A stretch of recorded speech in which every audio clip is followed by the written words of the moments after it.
EPA may ease regulation of chemical plastic recycling, and environmentalists worry. Add AP News as your preferred source to see more of our stories on Google. Add AP News on Google. Add AP News as your preferred source to see more of our stories on Google. Share. The Environmental Protection Agency is reconsidering whether facilities that recycle plastic chemically should be held to the same strict air pollution standards as incinerators. The possible change is alarming environmental advocates who say it would lead to more dangerous pollution spewing into communities, with fewer or no checks at the federal level. The plastics industry disputes that, saying it would clear up confusion while still controlling emissions. The world is pumping millions of tons of plastic pollution into the environment every year. While dozens of countries and many environmental groups have urged caps on production, industry and several big oil-producing countries have resisted, arguing instead for improvements in reuse and recycling. Chemical recycling uses heat or chemicals to break down plastics. The main method, a process known as pyrolysis, has long been regulated as incineration by the Clean Air Act. The EPA limits emissions from incinerators of 9 air pollutants, including toxic particulates, heavy metals, and dioxins. App Audio.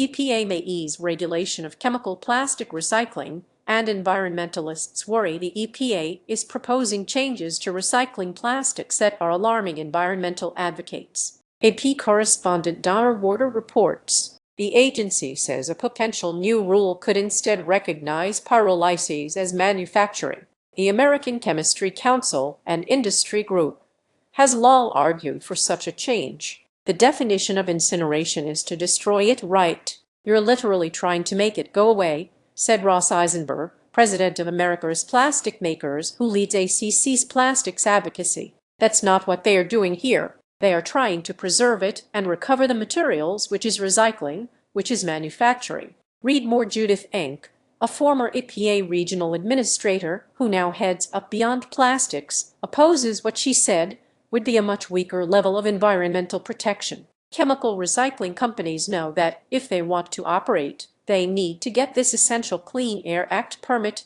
and they don't like it, she said. They have spent decades trying to convince EPA to change the rules of the game. Republican and Democratic administrations have declined to do this, but they have hit the jackpot with the Trump administration. Alarm over changing how pyrolysis is regulated. The EPA regulates pyrolysis under Section 129 of the Act, which reduces air pollution from 4 categories of solid waste incineration units. The agency told the Associated Press that final rule in 2005 that included pyrolysis/combustion units under that section was vague and caused confusion for the industry. EPA said it's taking public comment for a potential rule that could recognize pyrolysis as manufacturing under a different section, 111, of the Clean Air Act. John Walk, who leads the Natural Resources Defense Council's National Clean Air Advocacy, said Section 111 doesn't regulate as many pollutants as 129.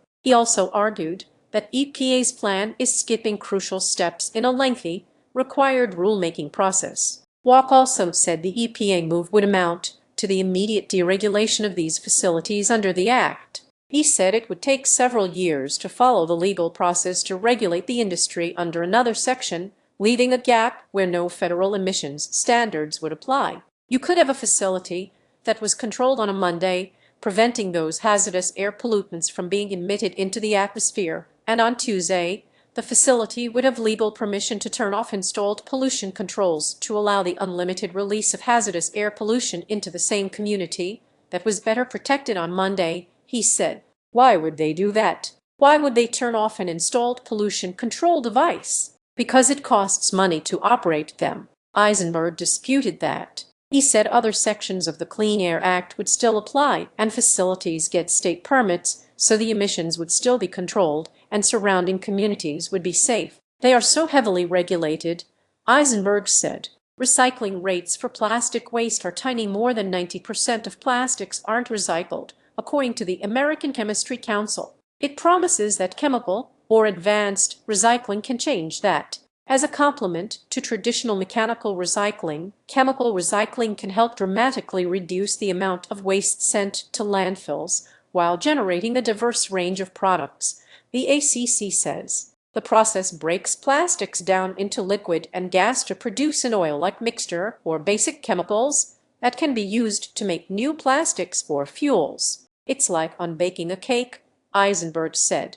Environmental groups say advanced recycling is waste disposal, not recycling, and a distraction from real solutions like producing and using less plastic. There are 6 pyrolysis plants operating in Ohio, Texas, North Carolina, Indiana, and Georgia, plus one under construction in Arizona and another in West Virginia, and a small test project in Maryland, according to the American Chemistry Council. The ACC has been lobbying states and Congress to pass laws to regulate chemical recycling as manufacturing. 25 states now do, and legislation is pending in Congress. Despite that legislative success, Eisenberg said, the number of proposals to build these plants has dwindled in recent years, in part because of the permitting process. I often ask people to take a step back, he said. Do you want more recycling? If the answer is yes, then we should do what we can to make sure that you can bring more recycling online. Eisenberg said they've made clear to the Trump administration that revising the Clean Air Act is a priority. EPA Administrator Lee Zeldin toured ExxonMobil's Baytown, Texas, facility to see chemical recycling in person last year. Critics says notice of possible change was buried in March. The EPA published a notice requesting comment on a proposed rule to consolidate regulations for another type of incinerator, with a small section soliciting comment on removing the reference to pyrolyses. The EPA mentioned it at the end of its press release on air curtain incinerators, too. Inc. said it was a bombshell paragraph, buried in a rulemaking notice. The EPA dismissed the criticism, highlighting the press release. At a public hearing last week, many people urged the EPA to keep pyrolysis units regulated as incinerators, including about a dozen speakers from the nonprofit Moms Clean Air Force. Keir Stanford, the group's Georgia state organizer, said in her testimony that changing it feels like a move to prioritize polluters over people, offering the plastics industry a cheap way to make waste disappear from site by spewing it into the air as toxic pollution. The agency proposed a similar change in 2020 during President Donald Trump's first term. The Biden administration withdrew the proposed modification. Walk said that if the EPA finalizes the rollback now, the NRDC would plan to challenge it in court. The Associated Press climate and environmental coverage receives financial support from multiple private foundations.